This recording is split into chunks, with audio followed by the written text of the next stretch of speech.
Ang duwendeng bantay ng huling butil. Sa isang liblib na baryo na tinatawag na San Isidro Mababa, may malawak na palayan na siyang bumubuhay sa mga tao roon. Sa bawat anihan, ang mga magsasakay nagdiriwang, nag-aalay ng pasasalamat, at nagbabahagi ng pagkain. Ngunit sa kabila ng kasaganahan, may isang bahagi ng bukid na hindi kailanman ginagalaw, isang maliit na lupang laging may berdeng damo kahit tagtuyot.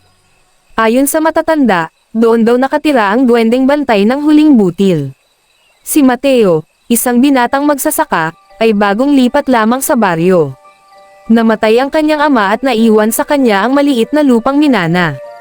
Wala siyang sapat na kaalaman sa pagsasaka, ngunit may baon siyang sipag at tiyaga. Araw-araw, mula sa pagsikat ng araw hanggang sa paglubog nito, makikita siyang nagbubungkal ng lupa. Ngunit tila minamalas siya. Ang kanyang tanim ay laging nauuna sa peste, nalalanta, o tinatangay ng ulan. Habang ang ibang magsasaka ay may masaganang ani, si Mateo ay halos walang naiuuwi. Isang gabi, pagod at gutom, naupo siya sa gilid ng palayan at napabuntong hininga. Kung may himalaman, bulong niya sa dilim, kahit isang beses lang sana. Hindi niya alam na may nakikinig. Mula sa damuhan sa di ginalaw na bahagi ng bukid, may umusling maliit na anyo, isang duwendeng may kulay lupang balat, puting balbas, at suot na sombrerong yari sa dahon ng palay. Sa kamay nito'y may hawak na isang butil ng palay na kumikislap. Ano ang handa mong ayalay kapalit ng tulong? Tanong ng duwende. Napatayo si Mateo sa gulat. Ngunit sa halip na matakot, yumuko siya. Wala po akong ginto o alahas, sagot niya. Ngunit kung may ani man ako balang araw, mag-iiwan ako ng huli para sa iba. Ngumiti ang duwende. Ako si Balan, ang bantay ng huling butil, wika niya. Tinutulungan ko lamang ang marunong mag-iwan. Inilapag ni Balan ang makinang na butil sa palad ni Mateo. Itanim mo ito kasama ng iyong mga palay. Ngunit tandaan, huwag mong aanihin ang lahat. Kinabukasan, sinunod ni Mateo ang bilin. Isinama niya ang butil sa kanyang taniman. Lumipas ang mga linggo, at unti-unting nagbago ang kanyang palayan.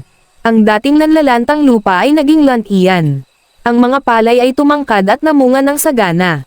Dumating ang anihan. Habang ang ibang magsasaka ay abalang-abala sa pag-aani hanggang sa huling tangkay, si Mateo ay huminto. May iniwan siyang isang bahagi, ang huling bante ng palay, at hindi niya ito ginalaw. Pinagtawanan siya ng ilan. Sayang ang ani, sabi ng iba. Hindi ka asalso kung ganyan ka. Ngunit sa gabing iyon, muling nagpakita si Balan. Pinatunayan mo ang iyong salita, sabi ng duwende. Simula ngayon, hindi ka na magugutom. Mula noon, kahit anong mangyari, bagyo, tagtuyot, o peste, laging may naiiwan kay Mateo. Hindi man siya naging pinakamayaman, ngunit siya ang tanging hindi nawalan. Dumaan ang mga taon. Naging kilala si Mateo bilang taong mapagbigay. Kapag may nagugutom, nagbibigay siya. Kapag may nawalan ng ani, tumutulong siya. Ngunit hindi niya kailanman sinabi ang tungkol kay Balan. Hanggang isang taon, dumating ang pinakamalalang taggutom sa kasaysayan ng San Isidro Mababa. Natuyo ang ilog, nasunog ang mga palayan, at nag-alisan ang mga tao upang maghanap ng pagkain. Si Mateo lamang ang naiwan. Isang gabi, habang tinitingnan niya ang huling natitirang palay, nagpakita si Balan, ngunit ngayon ay mahina at kupas ang anyo. Kaunti na lang ang lakas ko, wika ng duwende. Nakalimot na ang mga tao sa pag-iwan. Lumuhad si Mateo. Kung kukunin mo man ang lahat ng ani ko, sabi niya, handa akong magutom. Basta't mabuhay ka, napangiti si Balan. Iyan ang huling pagsubok. Kinabukasan, nagising si Mateo sa tunog ng ulan. Malakas, tuloy-tuloy, at tila walang katapusan.